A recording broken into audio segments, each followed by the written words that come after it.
अस्सलाम वालेकुम एवरीवन। आज की वीडियो में मैं आपको सिखाऊंगी ऑटोमेटिक वॉशिंग मशीन का टब क्लीन करना। पूरा प्रोसेस डिटेल से शेयर करूंगी, बट उससे पहले ये समझना ज़रूरी है कि टब को क्यों क्लीन किया जाता है, इसकी क्या इंपॉर्टेंस है और इसको कब कब क्लीन करना चाहिए। तो क्विकली मैं आपको ये बता देती हूँ और उसके बाद फिर हम चलते हैं प्रोसेस की तरफ। तो ऑब्वियसली टब क्लीनिंग का मतलब है टब को क्लीन करना, साफ़ करना। ये फ़ीचर ऑलमोस्ट सारी वॉशिंग मशीन्स में होता है।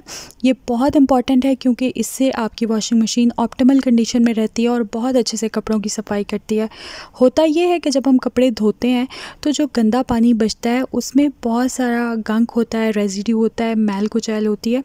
लिंट कलेक्टर जो होता है आपकी मशीन में, जो फ़िल्टर लगा होता है, वो मोटे मोटे पार्टिकल्स को कलेक्ट कर लेता है, लेकिन ये जो मैल कुचैल होती है, गंक होता है छोटा छोटा सा, इसको कलेक्ट नहीं कर सकता, छोटे पार्टिकल्स को कलेक्ट नहीं करता। तो ये पार्टिकल्स चूँकि उस पानी में मौजूद होते हैं और जब आप ड्रेन करते हैं तो कम्प्लीटली ड्रेन नहीं होता, कुछ ना कुछ रेजिड्यू, कुछ ना कुछ गंक जो है वो रह जाता है।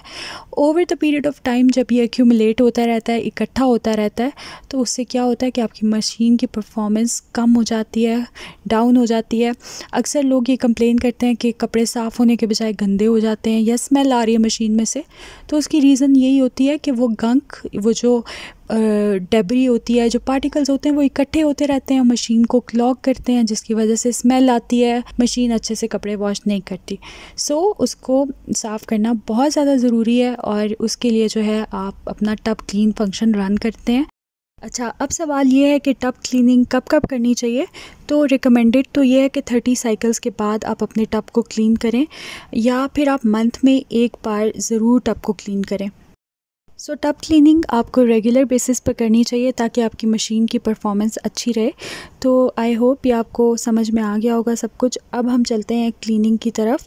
सबसे पहले हमने मशीन के अंदर जो फ़िल्टर होता है, डर्ट फ़िल्टर होता है, जो लिंट कलेक्टर होता है, उसको हम करेंगे रिमूव और इसको अच्छे से साफ़ करेंगे हम।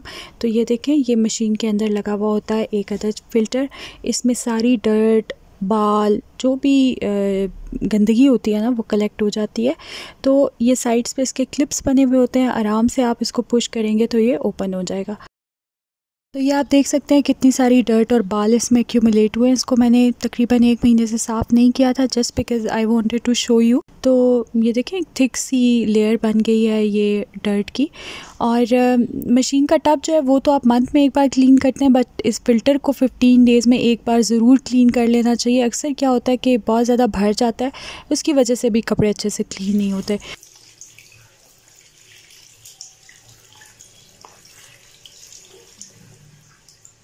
और अब मैं कर रही हूँ फ़िल्टर को wash. And I would suggest कि आप कभी भी इसको सर्फ़ के साथ वॉश ना करें। उसके जो ग्रैन्यूल्स होते हैं वो इसमें जाके फंस जाते हैं, जो ये छोटे छोटे इसके होल्स हैं इसमें जाके स्टक हो जाते हैं और आपका जो फ़िल्टर है वो क्लॉग हो जाता है, प्रॉपर्ली डर्ट को कलेक्ट नहीं करता।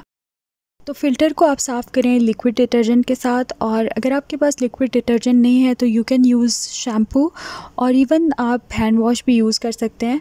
तो मैं जो हूँ इसको साफ़ करूँगी अपना जो डिश वॉशिंग डिटर्जेंट होता है उसके साथ, और साथ में मैंने एक ब्रश ले लिया पुराना।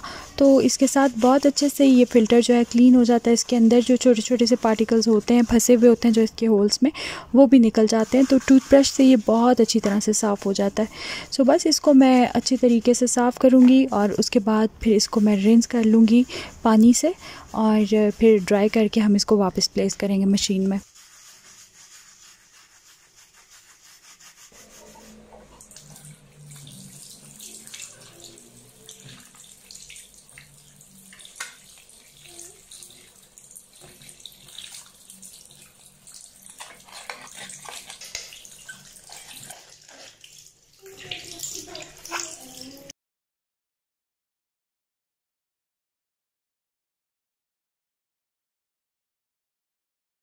सो अब मैं इसको वापस लगाऊंगी, और वापस लगाने से पहले ये जो कैविटी होती है जिसमें ये फ़िक्स होता है, अक्सर वहाँ पर भी डर्ट होती है और गंदगी होती है। तो आप कोई भी कपड़ा लेकर या टिशू लेकर उसको भी अच्छी तरह से साफ़ कर लें, और साफ़ करने के बाद फिर आप इसको वापस जो है वो प्लेस करें।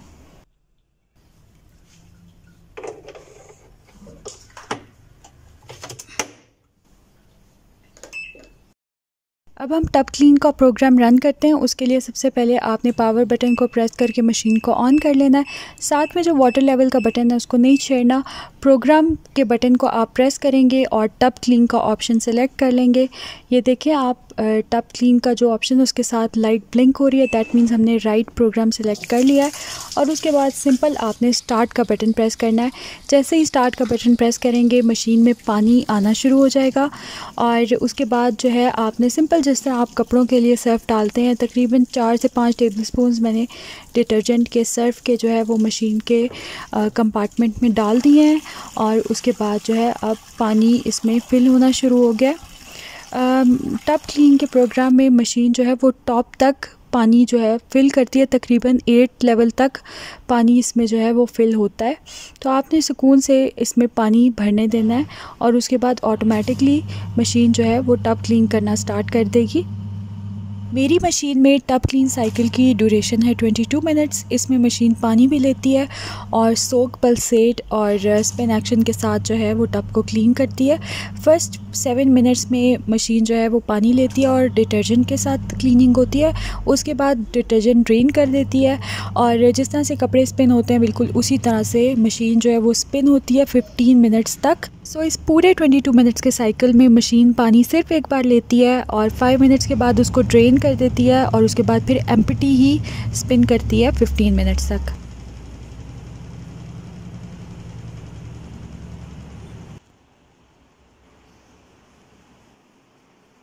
तो यहाँ पर मेरा साइकिल कंप्लीट हो चुका है और इसके बाद जो है मशीन बीप करती है। आपको ओपन करके दिखाती हूँ। ये देखें मेरा टब जो है वो बहुत अच्छी तरह से साफ़ हो चुका है। तो टब को तो हमने साफ़ कर लिया, अब बारी है मशीन की आउटर बॉडी को क्लीन करने की। तो मैं इसके लिए यूज़ करूँगी लिक्विड डिटर्जेंट, बिकॉज़ मैं रेगुलरली क्लीन करती हूँ अपनी मशीन को, इसलिए मैं केमिकल्स वगैरह यूज़ नहीं करती। लेकिन अगर आप चाहें तो जो स्पेशल क्लीनर्स आते हैं या जो केमिकल्स आते हैं मशीन के लिए वो भी आप यूज़ कर सकते हैं। तो सिंपल मैंने लिक्विड डिटर्जेंट डाला एक माइक्रोफाइबर क्लॉथ के ऊपर और उसके साथ पहले पूरी मशीन को मैं अच्छे से क्लीन कर लूँगी और उसके बाद एक दूसरे माइक्रोफाइबर क्लॉथ के साथ इसको मैं वाइप कर दूँगी, तो मेरी मशीन अच्छे से क्लीन हो जाएगी।